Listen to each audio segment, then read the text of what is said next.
Okay, well, NHL 25 is out on October 4th. We're all very, very excited to play it. And who better to discuss the future of NHL video games and also our San Jose Sharks than the great Cam Halbert, aka No Sleeves Gaming. Make sure everybody is subscribed to Cam on YouTube. It's at Sleeveless Gaming. It's fantastic. I've watched some of your videos. Getting ready Hey, thanks. for NHL 25. Is it going to be good? It'll be better than last year. So Why was last year so that's it. bad? I mean, they're all just Here's the thing. Here's the problem with the gaming industry. We play video games too much. We play one game too much, and there are very few games that have ever been created that can handle the amount of time that people get obsessed with a game to play. So every sports game suffers from this. NHL is a smaller dev team. It's a niche game of a smaller sport in comparison to like FIFA and Madden. So it's always viewed super negatively. And then everyone that it's I also think the audience or the gameplay, the players, skew older too. So everyone's just like, back in my day, franchise mode was the only thing that mattered. And I grew up playing like thousands of hours of GM mode. But I think that NHL 25 has some things that people are going to really like. I think the game is going to look cleaner. I think that it's not going to be groundbreaking by any stretch, but I think that we're going to have less of those like hilarious stick through the boards into someone's shin pad out their face like stuff. So that's what I can hope for. But I do think that there's some promising things coming, but it's not coming to PC. I think that's what everyone wants. Is it coming to PC? PC and GM connected. Neither one of those things are That's it. happening. That's Where do it. you, You are correct. as somebody who lives in it basically like every day for hours on end, like where do you sit on the state of the franchise? Because fans always talk about how much they hate it, how much it sucks, and they still play hundreds of hours and they still seem to enjoy it, even if it frustrates them at points. Like, do you love the game still as somebody who plays it as much as you do? I mean, I have such a weird relationship with it because it's my job. So, like, anytime you turn a hobby into a job, you lose that love for it a little bit. But that being said, my thesis on the NHL franchise is that it just skews older. I think that the player base, like, so I do things for the OHL team in Niagara, the Ice Dogs, and I talk to some of them, Dougie. and they don't. Yeah, like, oh, shout out Dougie, Alex Petrangelo, Jason. Anyways, the I feel like kids that are much younger play hockey and are much more into like pop culture, like TikTok and like doing and like playing roller and stuff. And it used to be the NHL franchise used to be just a really fun game because people that got into gaming and sports games they never got to play hockey, so it was an outlet to play a really cool and interesting sport. And now I feel like the younger generation doesn't play the NHL video game as much as they used to back in the day. And I feel like what's left is a much older player base. And when you're trying to sell a video game to like a younger audience, it's gonna have friction points with the older. Like so one of the things I see the most of is that a lot of players that are around my age or even like in their middle 20s, they want the old presentation style back. They want it to mimic what they see on TV. And what we get is a lot of like flashy new cinematics and things like that. And while they're not bad, like they look good, it's just not like what would be what would the older audience would really want. And I think it's a delicate balance. And then, you've got Hockey Ultimate Team, which obviously is a major money driver, and there's always going to be resources for that. And because franchise mode, for example, is basically a game mode that's played by a majority of the player base, but also the quietest of the player base. So the people that play franchise mode aren't really loud on social media. They're going to play their game. They're going to go to work, come home, play some franchise mode, and you don't really see a lot of the criticism there. But I think there's so much of the player base that plays franchise mode, and we don't see massive improvements in that year over year because it just you're getting the initial game sales, right? You're not getting that ultimate team where you're pumping your credit card for things like that. And I think that there's just a friction point in the age of the player base. I mean, I've had success in the community, and I'm not particularly all that great at the game, but I think a lot of people just kind of or appreciate the game in the same way because I got to play it when I was much younger, and I've been playing it my whole life essentially. And it was the way for me to play hockey when I couldn't when I was a kid. And but that being said, I think 25 will be better than 24 and 23. I think that 23 will go down in history as one of the worst NHL games we've ever gotten. That's 24 was slightly crazy. better. Yeah, I think it's one of the worst. And when we look back at them all, and I think that 25 will be slightly better than 24, and we're working towards something.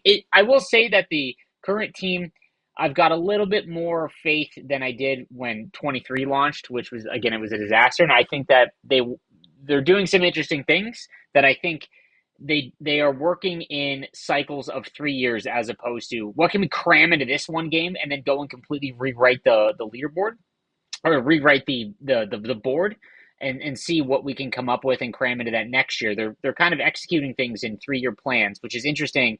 And I remember talking to the main developer, the head developer of EA NHL, Mike Engelhart, when he came on in the beginning of NHL 23. He said that that's their plan: is they operate in 3 year cycles, and we're going to slowly improve upon the things that we've introduced over that time period. And I think that's how you have to look at the NHL franchise. And it's unfortunate. And to be honest, I think that sports games as a whole operate in such an archaic fashion because they've always operated in that way. So every year we get a new Madden. Every year we get a new FIFA. Every year and those games are much bigger. But sports games in general would benefit so much more if they could breathe a little bit and you have a couple of years in between sports games and you update them throughout the year. But it's so hard for a smaller dev team to create this banger new game with a ton of new everything and fix everything, especially with the disaster that was like the PS5 and Xbox Series X in terms of, just letting go of the old consoles in general. Hey, thanks for watching the channel. We appreciate everybody who checks out our stuff, but 80% of our viewers are not actually subscribed to this page, so if you could smash that subscribe button, it would go a very long way for us. The more subscriptions we have, the more visibility we get from YouTube, which allows us to do more. So press that button. Thank you. So tell me if this aligns with what you're thinking. Are you suggesting more like, forget NHL 25, NHL 26, or whatever, come up with a new name, let's call it just like NHL Hockey. That comes out this year. And then in 2 years, NHL Hockey 2 comes out. And it's updated the way that, like, in my day, Halo 2, yes, that sort of thing. I think it'd be interesting to see a major sports franchise take that. I mean, we see it a little bit with 2K's golf game. Because that isn't a year. From my understanding, I don't think it's a yearly release. No, I think they released skipped, yeah, exactly. So something along those lines. But I would love to see what the Madden or FIFA or even NHL dev team could do. So a massive AAA game studio, what they could do in 2 years, and as opposed to one. But the first game to do that is you have to convince the board of directors, like, hey, we're not gonna have $1 billion in game sales this year, but trust us, this next one's gonna be crazy. I mean, College Football 25 is kind of it was such a groundbreaking game because the focal point of it was offline play. And Dynasty, and I don't know if you guys partook, but I played a lot of the Dynasty the first 2 weeks I came out, and I was so addicted to it. And it was like the first sports game that was specifically for offline play, and that's what they leaned into. And obviously it had an ultimate team, but that's just secondary, whereas every other sports game is the opposite. And I think that you're seeing such a good reception for College Football 25 because all those sports gamers that grew up with sports games, we just love franchise mode to the core. Even if you play a ton of HUT or EASHL or whatever mode you play, at some point you'll touch franchise mode when you're bored or whatever, right? And I think that that's just something that all sports games kind of suffer from. And I think that a yearly cycle where you could go more than a year of dev time would be really good. I mean, to be honest, to shed some light, the EA dev team has about 12 weeks out of a year to actually put new things into the game. Because what people don't realize is that you have to be ready to ship by like the end of August for the early October release. You've got to do the alpha, you've got to storyboard and figure out, and you're just constantly in this cycle. And a year is just really hard to pump out a massive new game with a ton of new features. But like I said, I think 25 will be better and more well received than 24. Some of the things that they've come out with in terms of the gameplay is always subjective. What I like isn't going to be what you like, and vice versa in hockey. I think it's the hardest video game to get gameplay correct. because hockey is such a luck-driven sport. And in video games, you want X's and O's. So if I do this shot, it goes in, but in hockey, there's luck. It hits a shin pad. You're shooting something circular, like he goes off the boards, and it's very hard to make that into a video game. So it's always going to be subjective. But I do think it's a lot smoother looking. Hopefully, got to take everything with a grain of salt. But I'm hopeful. I've been doing this this is my sixth game now or fifth game now, and I do get the. Like, here we go, another year. But I've got some tempered good expectations for 25. This is radical. I do know a way that the game could be more realistic is as you advance, especially like say franchise mode or something, you go years into the future, players retire, new guys come in, there's a draft and everything. When players retire, they should get into media and then they should be on the call of the games, and some of them should be like pretty bad. And you find out like, oh wow, like I simulated however many years into the future. David Pastrnak is not the broadcaster I thought that he would be. And like those are things that you find out along the way. Kucherov comes on and he has to commentate like Toronto Maple Leaf games. Like He says one word every 5 yeah, minutes. that's it. It's just one word, and the color analyst is just having to fill 2.5 hours. That would be so like you talk. Hey, you've been playing this? Oh yeah, like I'm X amount of years into the future, dude. Like how good is I don't know, like Mackenzie Blackwood as a broadcaster? I did not see that coming. Yeah, dude, that's what I'd be into. You would need AI for that. And maybe that I'm sure they are already doing that, man. Mm-hmm. Yeah. If you had a wish list for the NHL franchise, like what's on it? A wish list?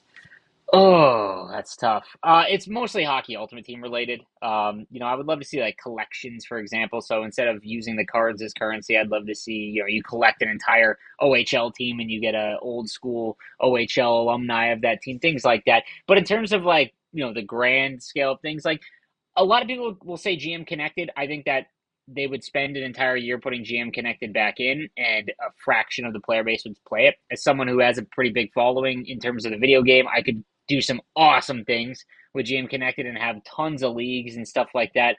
That would probably be my number one. I'd love to see GM Connected come back, but a lot of people love to see that come back. I mean, to your point, like about college football 25, we haven't seen buzz around a sports video game like that, and not just because of the return after like 10 years. Once it actually came out and people were falling in love with it, like the hype train has still managed to keep a really impressive level of speed, even with people playing offline. Do you think that kind of changes the landscape for sports games moving forward, where these dev teams can say, there is going to be buzz and streamers and content pushed out from offline game modes if we do it right? 100%. Like I said, I think that nostalgia is a hell of a drug, and a lot of people, I remember playing NCAA football all the time. I'm Canadian. I got to be honest with you. I never watched college football at all, growing up, but that video game was so well done, and it was all based on like Road to the Heisman and franchise or Dynasty.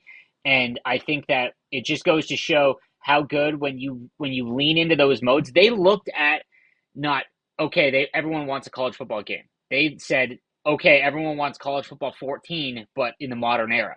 And that is exactly what they did. They had Ultimate Team included because, obviously they'd be dumb not to, because people will still spend money on it, right? Like it's still a business. But it was such an afterthought in comparison to Dynasty, as well as the road to the Heisman. So I think that it's such a huge opportunity for offline players because, again, I think that the whole reason you guys got a show, you talk about what's going on in hockey, right? People want to be able to sit down and then create what they would think if they run a team. That's always any sports fan is going to at one point have an interest in doing that. They don't all want to just get on and then play against other players, right? And I think that there's a lot more people that do that than dev teams realize. And I'm sure they have the numbers and things like that. But like I said, for a team to lean into franchise mode and not really address the online modes, which are the biggest focus every year, it's such a dangerous thing from a business standpoint. I just try to think logically when it comes to as I get older and I see the background and how games are made a little bit more and more. It's so hard. Like I said, if Madden were to go, we're not releasing Madden this year. but we are going to release an unbelievable one next year. Maybe college football alleviates that because they added a new title back in, but that next Madden game would just sell in crazy amounts. Mm-hmm. And everyone would be falling over themselves, and maybe it's a change to the archaic way of just a roster update every year because back when I was younger, it was like NHL like 2000 and whatnot. You'd get like, okay, now you can do the All-Star game and you could do like the skills competition and stuff, and everyone's like blown away by that. But you can't do that in games now, right? But back then they didn't have to worry about online play. It was literally just you playing against a CPU. So the changes, it was much easier to address and put new features in when you were just playing the CPU back in the early 2000s, right? So it's a whole other big issue. But like I said, I think that 25 in comparison to the last couple of years is going to be pretty good. It is funny that you say, like, I'm a Canadian. I don't watch college football, but I love those games because they were so good. That was NHL when I was in college. Like, all of my friends would play the NHL games. They didn't care about hockey. They didn't watch hockey. They just thought that was one of the best sports games out there. They loved playing against like their roommates on it. And like, it's just kind of shown how far it's fallen from a title where it used to be considered up there with Madden as like one of the most fun EA sports games to play. It was always one of the higher rated ones every year. If you go back and look at ratings and whatnot, and I think a lot of that has to do with how insane the sport is. Like for someone that like you, like in the States when hockey wasn't gigantic like it is now, to the point where it is, like it was probably the one sport, and maybe football as well. But like as a kid growing up, you have to have your parents have to fork out so much money. The opportunity to play is so much lower than all the other four major sports like basketball and baseball. And football, again, is a little bit pricey as well, but still it's much more available to North Americans than hockey. And it was such a way to play the game. And if you didn't play or watch hockey, it's still an insane sport. Like you're on blades, you're flying around, like, you're shooting something 100 miles an hour. So back then it was it almost was like, let's create a sport with a video game, and that's kind of what hockey is. Like if you were to like create a new sport video game but the sport didn't exist, you might come out with something like hockey. So I think that has a lot to do with it, and now hockey is just much more worldwide in that sense, but in comparison to the other three sports it's just not nearly as big. And those other sports are just, there's so much that goes into those games from the dev cycle, or from the dev team, like from EA Sports and San Diego Studios and for MLB, and as they should, because those sports are just much bigger. Yeah, I also wonder from like a development standpoint too. Like I feel like sports games in general are trying to become, for the most part, like uber realistic, as close to realistic as possible.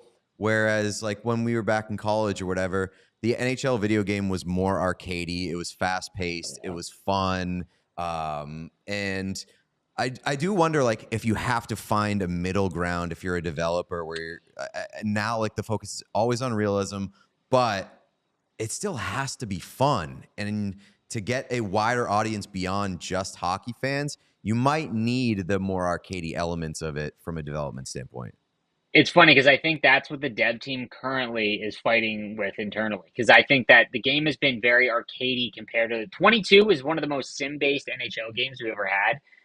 In terms of it, gameplay, looking like what the real thing is. And again, I think that hockey as a video game is almost impossible to make realistic because there's luck involved and so much randomness. Just when you think about carrying the ball in football, right? Like you're just running straight or whatever, your cuts and whatnot. In hockey, it's just so much more difficult to emulate.